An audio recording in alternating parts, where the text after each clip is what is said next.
Using a screencast, I'm now going to show you how to get started using Slideshare, and then later how to actually create a slidecast. The first step with Slideshare is that you need to go ahead and open your browser and go to their website, which is www.slideshare.net. And if you're new to Slideshare, you'll need to go ahead and sign up by clicking on sign up in the upper right hand corner. And this just requires entering a username, email address, password, and you can leave the account type as default and join now.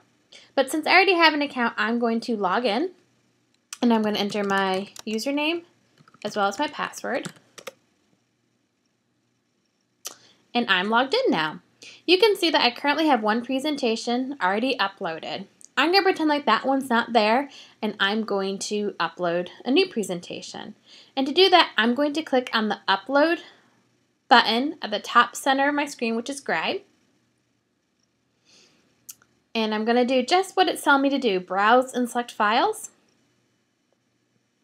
I'm going to find the presentation I'd like to upload, which is that, hit select. And you can see right now it's currently uploading my presentation.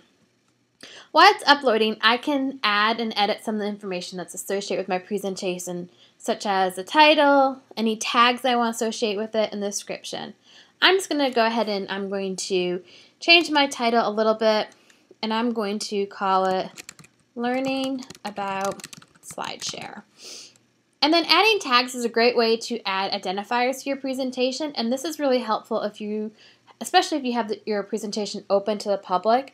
And so when people search for anything related to a given topic, if you have a tag, yours will pop up. So you can do tags such as Web 2.0, literacy, social studies, whatever. You can also do course tags. So I'm going to do one of my course tags. I'll do Slideshare, and I'll do multimedia.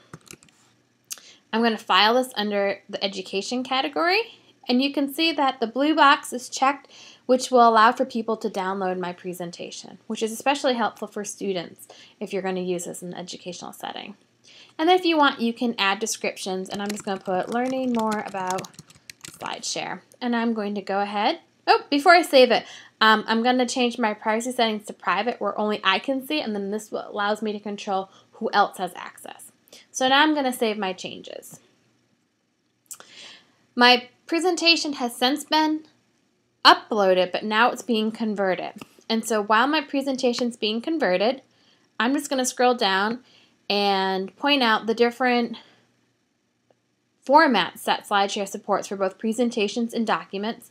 And I also just want to highlight that the maximum size is, so you can keep that in mind as you're working on your presentation so you don't exceed that. And I'm going to scroll back up, and you can see my Slideshare has been converted successfully. It's going to be published in just a moment, and once it is published, you'll see that my presentation will, as it's doing right now, is going to come to the forefront. And so this is what my presentation is going to look like. And my next steps, if I choose to do so, is I can either post it to Twitter, I can post it to Facebook, or I can email it to someone. And then there's also the code if I want to embed it onto a classroom website or an educational site. I can do that as well. So I am going to go ahead and end this screencast here, and the next one's going to look at how to take this presentation and turn it into a slidecast.